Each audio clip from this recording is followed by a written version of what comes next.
안녕하세요. 오늘은 39번째 시간입니다. 우리가 지난 시간에는 사도행전 23장 앞부분만 살펴봤습니다. 전체 내용이 무엇인지 살펴보도록 하십시다.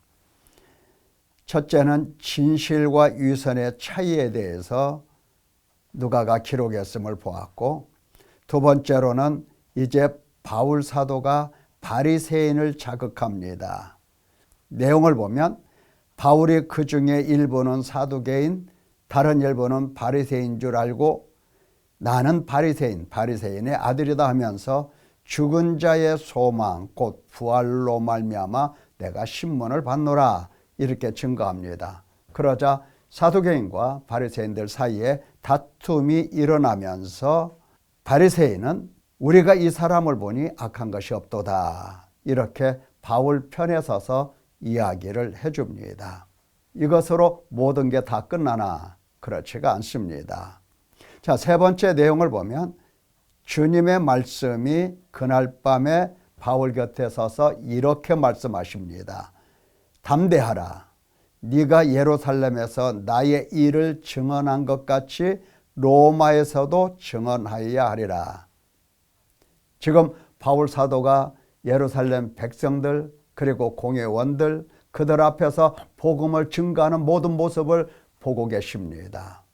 보고 계시면서 담대하라. 그렇다. 그렇게 하라. 네가 예루살렘에서 나의 일을 증언한 것 같이 로마에서도 증언하여야 하리라. 이렇게 주께서 바울 사도에게 말씀해 주셨습니다. 지금 바울 사도는 예루살렘에 어떻게 들어왔죠? 성령에 매여서 예루살렘에 들어온 겁니다. 예루살렘에서 복음을 증거하라 하신 하나님의 뜻이 거기에 있었던 겁니다. 그래서 바울 사도는 예수 그리스도를 담대하게 증거했던 겁니다. 자, 이러자 유대인들이 맹세를 합니다. 바울을 죽이기 전에는 먹지도 아니하고 마시지도 아니하겠다 하고 맹세를 합니다. 그러자 천부장은 밤 제3시에 그러니까 9시에서 10시경 가이사랴까지 그를 호송합니다. 보병 200명, 기병 70명, 창병 200명, 합 470명. 여러분, 한 사람을 호송하는 데 있어서 군대 470명을 동원해서 호송한다? 지금 천부장이 이 사태를 매우 심각하게 보고 있다는 것을 알 수가 있습니다. 또 유대인들은 어떻게 해서라도 바울을 죽여야 하겠다라고 하는 그 의지가 확고부동한 것을 볼 수가 있습니다. 죽이려고 하는 유대인, 또 이를 보호하려고 하는 천부장, 그래서 470명이라고 하는 이 군대를 밤중에 파송해서 가이사랴로 보냅니다. 자, 보낼 때에 천부장이 이렇게 편지를 썼죠. 한 가지도 죽이거나 결박할 사유가 없음을 발견하였나이다.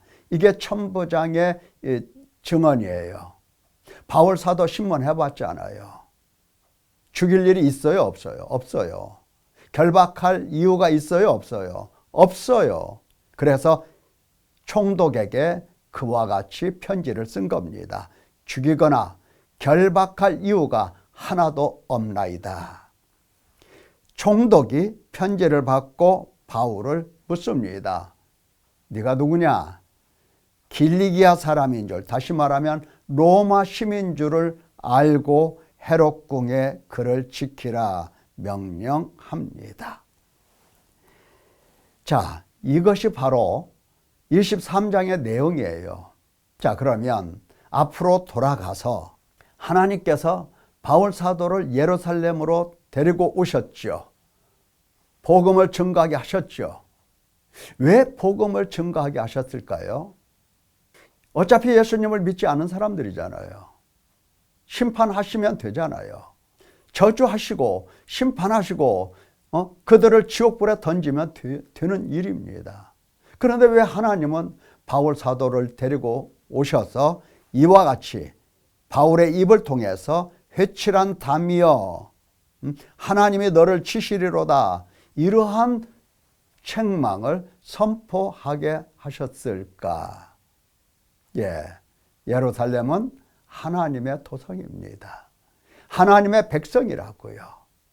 하나님께서 버릴래야 버릴 수 없는 하나님의 자녀들입니다.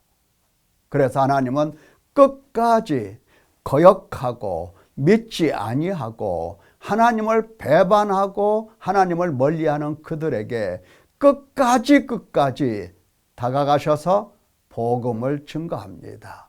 뭐하라고? 그렇죠. 복음을 증거하는 것은 하나님께 나와서 회개하라는 뜻입니다. 회개하라고 복음을 증거하는 겁니다. 회개하면 되는 겁니다.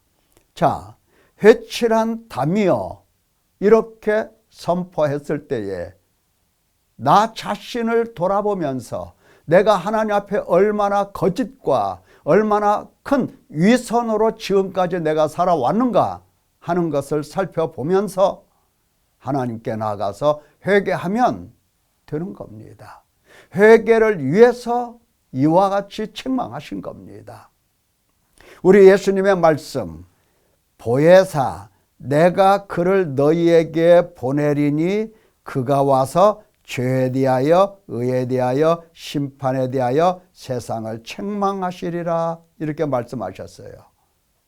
왜 하나님은 책망하십니까? 책망하시는 이유가 딱 한 가지예요. 그냥 심판하시면 되는 일인데 이렇게 책망을 하신다. 그것은 책망을 듣고 죄를 깨닫고 하나님 앞에 나와서 회개하라는 뜻입니다. 그러니까 백성들도 회개하고 또 공회 회원들도 회개하고 오늘날 모든 말씀을 듣는 하나님의 자녀들이 하나님께 나와서 회개하라는 뜻입니다. 그래서 책망하시는 겁니다. 어떤 사람은 그렇게 생각해요. 목사님이 나를 미워하는가 봐. 어떻게 내 죄를 그렇게 잘 끄집어내서 이렇게 책망을 하시는 걸까? 이렇게 생각하는 사람이 있어요. 목사님이 어떻게 죄를 알겠어요? 성령께서 책망하시는 겁니다. 하나님의 복음의 말씀으로 책망을 하시는 거예요. 뭐라고? 분명하죠. 회개하라고. 죄에 대해서 책망하시는 이는 하나님밖에 없습니다. 회개하라고 하시는 이는 하나님밖에 없습니다. 그래서 하나님의 말씀을 듣고 회개하면 그 사람은 모든 죄를 씻음 받고 깨끗하게 되고 정결하게 되고 죄사함 받아서 비로소 하나님으로부터 의롭다 하여 주심을 받게 되는 겁니다. 우리가 착각하면 안 돼요. 율법을 행함으로 내가 무슨 전통을 행함으로 내가 무슨 관습을 지킴으로 내가 의롭다 되는 게 아니라고 그랬어요.